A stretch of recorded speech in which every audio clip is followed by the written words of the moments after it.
In our previous video, we have created HttpPut API to update a record in the database. In Entity Framework Core, we can update the record in two methods. In our last video, we have implemented the first method. See here, we are fetching one book by using this book ID. We are hitting the database in this line. After making all the changes, again we are hitting the database in this line. So here to update a single record, we are hitting the database two times. Unnecessarily hitting the database multiple times can cause performance issue. Let's see how we can handle this situation. Let's comment these codes from this method.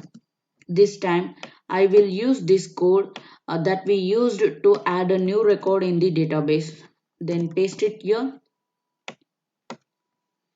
In this first line, we are creating the object of this books table. Then assign the ID value here. Your ID is book ID.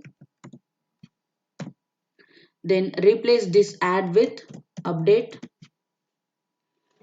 That's it. What we did here, that we are creating the object. Then we are assigning that object to this context here. Finally, we are saving all the changes by using this method, save changes async method. Okay, in this method, we are hitting the database one time only. Now save and run this application to test this API.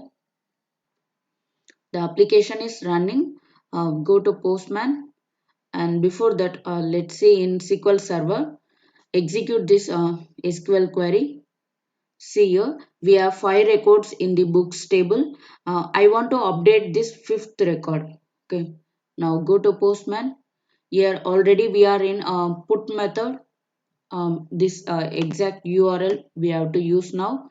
Okay, here ID is 5. Then update this title. Then I want to add update text in this author. Okay, then click the send button here. Now go to SQL Server, execute this query again. See here, the title and author text has updated. Thanks for watching this video. See you there in next video.